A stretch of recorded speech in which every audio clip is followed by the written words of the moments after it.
I used to work at Hooters. There are a few rules a Hooters girl must never forget. Hair and makeup, entertain the men, don't make women jealous, don't wear the uniform out of the store, and never leave the restaurant alone. That last one, that was to protect the girls from the creeps. It was a great job. The customers loved you, the tips flowed like hot sauce, and the days were just one long party. Great except for the managers. These a-holes thought they were the gods of their own harems. They would expect you to worship the ground they walked on, while they told you put on 3 pounds. Look at this picture we took at the interview. This is who we hired. If you are not her, then you don't have a job here, was the kind of they said all the time. Some girls who did have trouble dropping the weight sometimes had to do gross things to keep their job. Not me though.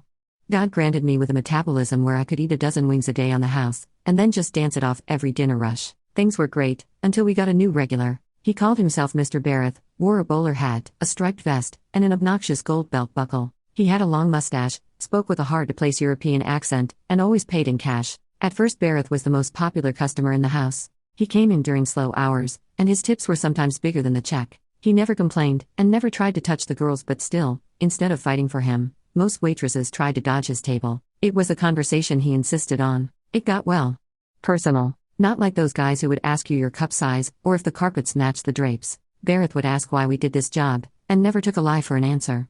In the time you did the Hooters greeting and took his order, he could break through your mental defenses in a way 3 psychologists over 5 years of bi-weekly appointments failed to do for me. After throwing his order to the kitchen, I had to run into the bathroom sobbing and then fix my makeup. That night I cried about my father walking out on my mother in a way I never had before. It felt like someone grabbed my old scabbed wounds and tore them open to bleed anew. And I got a $50 tip for 1 plate of wings. The managers, on the other hand, seemed to love him. I think they had an instinct to kiss up to money, and from Barrett's watch to his car, this man radiated wealth. They took every opportunity they could to stop by the table, say hello, or somehow engage in conversation. It was like being rich was contagious, and they just needed to catch the bug. Then the Dylan and Kelly thing happened, and the weird customer became a side problem. She claimed Dylan, our assistant manager, forced to do unwanted things I'm not comfortable saying with him to keep her job. Police said there was no sign of force, and corporate just started dragging their feet. Everyone pretty much took it like kissing up to the management was cost of doing business. Things were escalating, girls were talking about striking, management was getting only more obnoxious, and telling us we could be replaced at the drop of a hat. If we didn't like being here, we could just leave. Then there was the incident. Dylan had a flat tire on the highway, driver's side. He decided to change it himself and pulled over on the side of the road. What happened next was reconstructed by forensics. They said a truck drove by too close and caught his suit jacket on the rear underguard. The driver could not see him. They estimated his death to be about 3 miles down the highway. No one knew what to think. Some people were horrified, some thought he got exactly what he deserved. Then Kelly called me in the middle of the night sobbing, and asked me to come meet her at a local bar for closing drinks. We weren't friends. I had never seen Kelly out of uniform before. In jeans and a leather jacket she just looked like a young woman, and not some sort of naughty entertainer. I just can't do it. She sobbed as soon as I got our drinks. You can't do what? Dylan is dead, what else is there to do? I promised, Mr. Barrett. What? What are you talking about? I told Mr. Barrett, I told him I want that mother effer to be gone. And in return, I had to call my best friend's wife, and confess that her husband had been cheating on her with me, for the past 3 years. What happened to Dylan was an accident. You did not cause that. You do not owe anyone anything.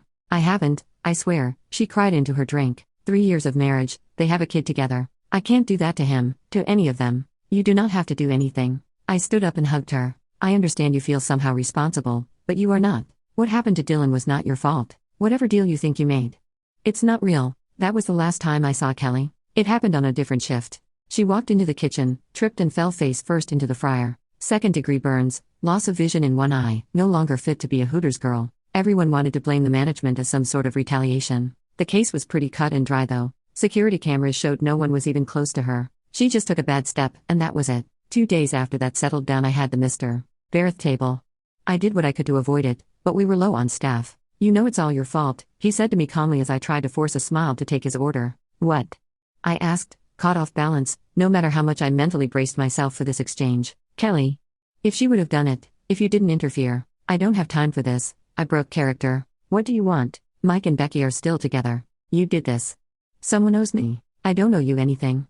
I must have been loud enough for half the Hooters to hear. Tell me if you want your wings, or get the F out of the restaurant. That's not very ladylike of you. Where is that Hooters hospitality? Why don't you sit next to me, and let me tell you what I want? I caught the manager's eyes looking right at me. I put my smile back on, covered my soul with every shield my mind had, and sat down next to Barrett. So what is it you want, honey? Your mother's cancer. I literally bit my tongue. I had to listen to this bullshit or quit my job on the spot. I want to know what you want. Do you want it to go into remission for 10 years, or would you like it to spread to her brain? F you, I whispered, still smiling. You can go on vacation with her this summer, or you can be making funeral arrangements in 3 weeks. And what a 3 weeks that is going to be. If the tumor finds its way to the pain center, even morphine and sedation does nothing to relieve the agony. He looked at me and I was crying. I want you to call the number on the placemat, and tell the woman that will pick up you want her husband to pay for the abortion. You are going to tell her that you meet him every Thursday when he goes to poker. He has not been losing more money lately, that's him paying for the dates.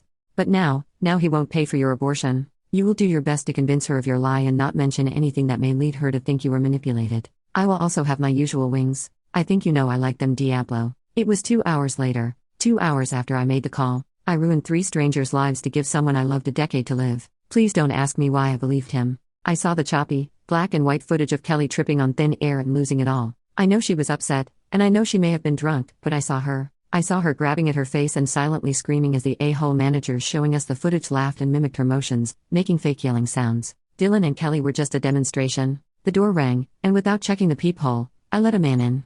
He had a weapon he was pulling out of his jacket and I didn't doubt his identity. Why did you do it? He yelled, pointing the weapon right at me. Is it for the money? Was it just a crazy coincidence that I got another woman pregnant in the past? He threw a few hundreds on the table. Here is your effing money, now tell me why? Yes. I needed money to buy medicine, I said softly. She won't even listen to me. This is the one thing she won't even listen to me about. How did you know? Even Kelly didn't know about that. Tell me one effing reason I should not end you right now. I didn't know anything. I needed money, I got the number from Kelly. If you want to end me, end me. If you want to do anything else, do it. I don't care.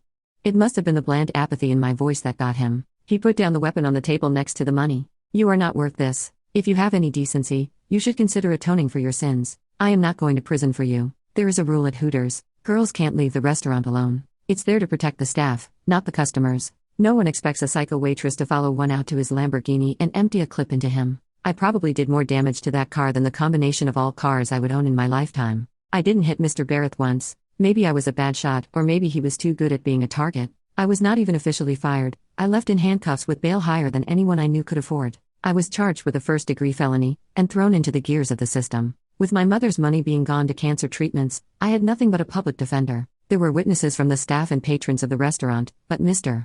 Barrett never took the stand. I never said a word about his involvement with Dylan's death. I got 15 years. Prison is its own den, filled with its own monsters. I may tell those stories some other day, but not here. What was important here is that 3 weeks after I was moved to federal, there was a Mr. Barrett there to see me. I knew without a doubt that if I talked to him, did what he wanted, I would be out of jail within the week, if not the day. I refused to see him. He never tried again. I got out on parole in exactly 10 years for being a model prisoner. I think they also felt sorry for me, as this was exactly the week my mother's cancer came back. It was exactly like Mr. Barrett said it would be. The tumor spread to her brain. The joke was on him though. 10 years of medical research changed a death sentence to a manageable surgery. I have held this story hidden in my heart until my mother's passing. Mr. Barrett, that man, he must have literally been the devil. The only power we have over him is to refuse him. That is what scares me. That at one point in my life I will want something hard enough that Mr. Barrett finds me again.